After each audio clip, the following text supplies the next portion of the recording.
سب خیر و عافیت سے ہوں گے۔ آج کی اس ویڈیو میں ہم جانیں گے کہ اسلام میں خنزیر کا گوشت کھانا حرام کیوں ہے۔ تو تمام احباب سے گزارش ہے کہ ویڈیو یہاں تک ضرور دیکھیں۔ جو اس چینل پہ نئے ہیں وہ اس چینل کو سبسکرائب فرما لیں، بیل آئیکن کو ضرور پریس فرمائیں تاکہ ہر نئی آنے والی ویڈیو آپ تک پہنچتی رہے۔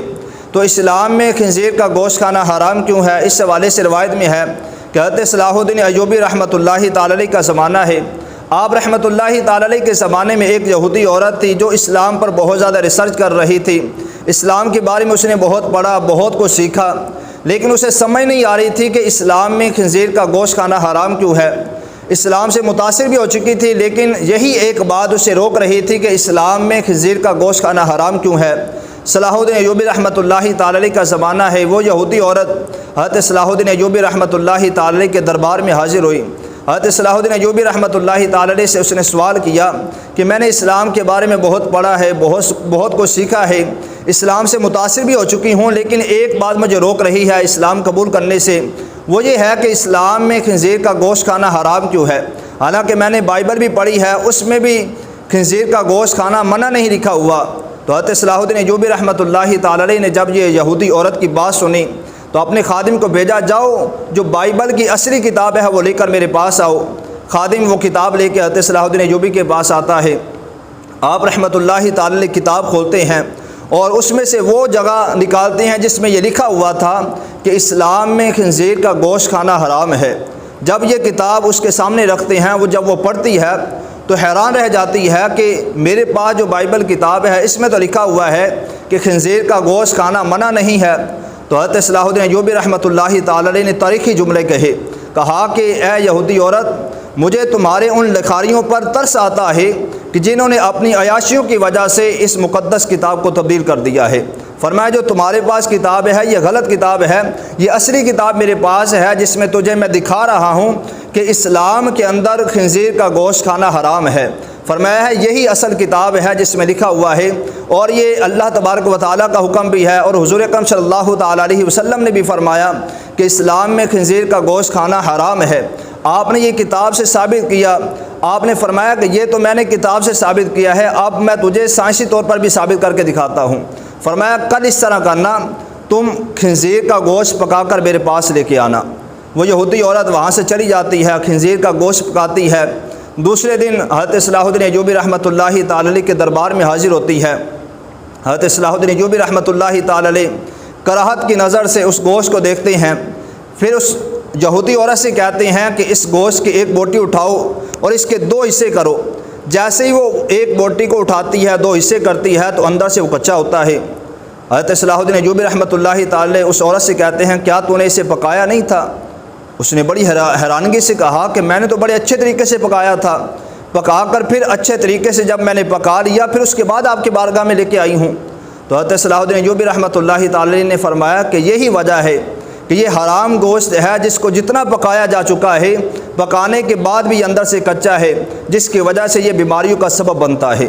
دوسری وجہ پھر آپ نے یہ بتائی، آپ رحمۃ اللہ تعالی علیہ نے فرمایا کہ یہ جو سور ہے یہ گندگی کھاتا ہے، اپنے ارد گرد بھی گندگی کھاتا ہے، اپنی گندگی بھی کھاتا ہے، یہ غلاظت کا منبع ہے۔ فرمایا کہ اس کے گوشت کے اندر بھی غلاظت ہے، اور یہ جو اس کا گوشت ہے اس کے اندر شفا نہیں ہے، جس کی وجہ سے اسلام نے اس کا گوشت کھانے سے منع کیا ہے کہ کہیں کوئی لوگ جو ہیں یہ بیمار نہ ہو جائیں۔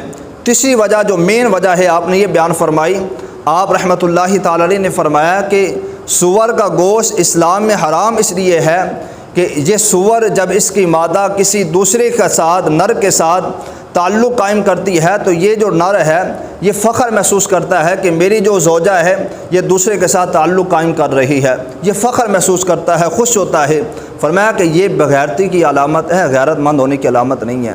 یہی وجہ ہے آپ نے فرمایا کہ جو لوگ اس کا گوشت کھاتے ہیں، فرمایا کہ جب وہ اپنی عورتیں جب کسی دوسرے کے سامنے پیش کرتے ہیں تو ان کی عزتیں لوٹی جا رہی ہوتی ہیں، لیکن جو لوگ سور کا گوشت کھاتے ہیں پھر بھی یہ فخر محسوس کر رہے ہوتے ہیں، خوش ہو رہے ہوتے ہیں۔ جب یہ باتیں اس یہودی نے حضرت صلاح الدین ایوبی رحمۃ اللہ تعالی کی سنی تو اسی وقت اس نے جو ہے وہ کلمہ پڑھا اور دار اسلام میں داخل ہو گئی۔ بلکہ ایک روایت میں یہاں تک ملتا ہے کہ پہلے جو لوگ تھے وہ سور اس لیے پالتے تھے کہ جہاں جو گندگی ہوتی یہ سور اس گندگی کو کھا جایا کرتا تھا، یعنی سور کو پالنے کا مقصد یہ ہوتا تھا کہ یہ گندگی کو ختم کر دے گا۔ تو سور کو کھانا اسلام کے اندر یہ حرام ہے، اور اس کا اصل حکم تو اللہ تبارک و تعالیٰ اور اس کے رسول کریم صلی اللہ تعالیٰ علیہ وسلم نے دے دیا کہ اسلام میں خنزیر کا گوشت کھانا حرام ہے، اور اس کے علاوہ اس کے گوشت کے جو ہے وہ طبی فوائد بھی نہیں ہیں، نقصان دہ ہے۔ یہی وجہ ہے کہ ہمارا اسلام بڑا پیارا دین ہے کہ جس نے ہمیں ہر برائی سے منع کیا اور ہر اچھی چیز کا ہمیں حکم دیا۔ اور حضرت صلاح الدین ایوبی رحمۃ اللہ تعالیٰ علیہ، اگر آپ کی تاریخ اٹھائی جائے تو آپ رحمۃ اللہ تعالیٰ علیہ اسلام کے بہت بڑے طاقتور جو ہے وہ بادشاہ گزرے ہیں، بہت نیک اور عاشق رسول حکمران گزرے ہیں۔ آپ رحمۃ اللہ تعالیٰ علیہ وہی ہیں جنہوں نے بیت المقدس کو فتح کیا تھا۔ حضرت عمر رضی اللہ تعالیٰ عنہ کے دور خلافت میں سب سے پہلے حضرت عمر رضی اللہ تعالیٰ عنہ نے مسجد اقصیٰ کو فتح کیا۔ جب مسجد اقصیٰ کو فتح کر لیا تو 500 سال تک مسلمانوں کی حکمرانی رہی، مسلمان حکومت کرتے رہے، راج کرتے رہے، بڑا اچھا نظام چل رہا تھا۔ دن گزرتے گئے، عرصہ گزرتا گیا، پھر دوبارہ عیسائیوں نے جو ہے وہ بڑے بڑے جو عیسائیوں کے پادری تھے انہوں نے عیسائیوں کو ورغلایا، تو پھر ایک مذہبی جنگ شروع ہوئی جسے صلیبی جنگیں کہا جاتا ہے۔ دوبارہ پھر عیسائیوں نے مسجد اقصیٰ پہ قبضہ کیا، فلسطینی مسلمانوں کا قتل عام کیا، گھر بار لوٹ لیے، ہر چیز ہے ان سے لوٹ لی، ان کا قتل عام کیا گیا۔ پھر 88 سال کے بعد جب حضرت صلاح الدین ایوبی رحمۃ اللہ تعالیٰ علیہ کا دور خلافت آتا ہے، آپ کا زمانہ آتا ہے، تقریباً 88 سال گزرنے کے بعد 583 ہجری اور 1187 عیسوی میں حضرت صلاح الدین ایوبی رحمۃ اللہ تعالیٰ علیہ نے پھر دوبارہ چڑھائی کی، مسجد اقصیٰ کو فتح کیا۔ آپ رحمۃ اللہ تعالیٰ علیہ نے صلیبیوں جیسا کام اختیار نہیں کیا تھا، جیسا انہوں نے فلسطینی مسلمانوں کا قتل عام کیا، گھر بار لوٹ لیے، بچوں کو قتل کیا، لیکن آپ رحمۃ اللہ تعالیٰ علیہ نے ایسا نہیں کیا تھا۔ تاریخ لکھتی ہے کہ آپ رحمۃ اللہ تعالیٰ علیہ نے جب مسجد اقصیٰ کو فتح کر لیا تو 40 دن کا صلیبیوں کو ٹائم دیا کہ تمہیں ٹائم دیا جاتا ہے، اپنا گھر بار جو ہے وہ اٹھا کر یہاں سے نکل جاؤ، اس مال و متاع لے کر یہاں سے چلی جاؤ۔ تو 40 دن کا انہیں ٹائم دیا گیا، پھر 61 سال تک مسلمانوں کی حکمرانی رہی۔ پھر 1948 میں آ کر پھر دوبارہ سازشیں ہوئیں، جس میں آ کر دوبارہ پھر مسجد اقصیٰ جو ہے یہودیوں کے قبضے میں آ گئی۔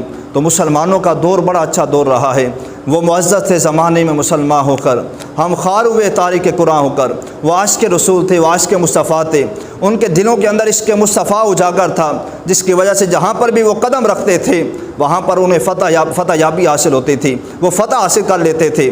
حضرت صلاح الدین ایوبی رحمۃ اللہ تعالی بہت بڑے عاشق رسول تھے۔ آپ کے بارے میں آتا ہے، روایت میں آتا ہے کہ ایک صلیبی جنرل تھا جس کا نام برنس ہے، ایک مسلمانوں کا قافلہ گزر رہا تھا، تو اس برنس نے اس قافلے پہ حملہ کیا، تو قافلے پہ جب حملہ کیا تو سارے مسلمانوں کو قتل کر دیا۔ ایک عورت کو جو ہے وہ مارنے لگا، کہنے لگا اینا محمد معاذ اللہ کہ تمہارے محمد کہاں ہیں، انہیں بلائیں آ کر تمہاری جو ہے وہ جان بچائے۔ اتنا کہنے کے بعد اس نے مسلمان عورت کی گردن اڑا دی۔ یہی بات جب حضرت صلاح الدین ایوبی رحمۃ اللہ تعالی کو پتہ چلی کہ اس طرح برنس جو ہے وہ صلیبیوں کا جنرل جو ہے اس نے حضور اکرم صلی اللہ علیہ وسلم کے بارے میں گستاخی کے جملے بولے ہیں، آپ لشکر تیار کرتے ہیں، پورا لشکر تیار کر کے چڑھائی کرتے ہیں، وہاں جا کر جو ہے اللہ تبارک و تعالیٰ آپ کو فتح عطا فرماتا ہے، سارے جنرل پکڑے جاتے ہیں، کمانڈر پکڑے جاتے ہیں صلیبیوں کے، تو لائن لگی ہوتی ہے ان کی۔ تو حضرت صلاح الدین ایوبی رحمۃ اللہ تعالی کہتے ہیں برنس کو لے کے میرے پاس آؤ، جس نے یہ کہا تھا کہ اینا محمد کہا ہے، جب وہ سامنے آتا ہے تو حضرت صلاح الدین ایوبی رحمۃ اللہ تعالی غصے میں آتے ہیں اور کہتے ہیں تو یہ کہتا تھا کہ اینا محمد کہاں ہے محمد، بلاؤ انہیں، کہا کہ میں ان کا غلام تمہارے سامنے ہوں۔ آپ غصے میں آتے ہیں، اس کا سر تن سے جدا کر کے پھینک کے کہتے ہیں کہ بقیہ جتنے بھی صلیبی ہیں ان کو چھوڑ دیا جائے، جس طرح حضور اکرم صلی اللہ علیہ وسلم نے فتح مکہ کے دن کافروں کو آزاد کیا تھا، جاؤ آج تجھے میں بھی آزاد کرتا ہوں، لیکن اس بدبخت نے میرے محبوب کی شان میں گستاخی کی تھی، اس لیے آج میں نے اس کا سر قلم کر دیا ہے۔ یہ تھا عشق مصطفیٰ ان کے دلوں کے اندر۔ جب عشق مصطفیٰ اجاگر ہوتا تھا تو کافر لرزا جاتے تھے، جس طرح نور الدین زنگی رحمۃ اللہ تعالی کے بارے میں آتا ہے، آپ رحمۃ اللہ تعالی علیہ کی خواب میں حضور علیہ السلام تشریف لاتے ہیں۔ واصف لکھتے ہیں جب مائیں اپنی اولاد کی اچھی تربیت کرنے والی ہوں تو خدا کی قسم اولاد بھی عاشق رسول بنتی ہے، اولاد بھی اپنی جو ہے وہ جانیں تن من دھن حضور کے نام پہ قربان کرنے والی بن جاتی ہے۔ اس نے بچوں سے سوال کیا بیٹا بڑے ہو کر کیا بنو گے؟ اب جیسے تربیت تھی ویسا بچوں نے جواب دیا، ایک نے کہا سر جی میں بڑا ہو کر ڈاکٹر بنوں گا، ایک نے کہا میں انجینئر بنوں گا، ایک نے کہا میں پائلٹ بنوں گا۔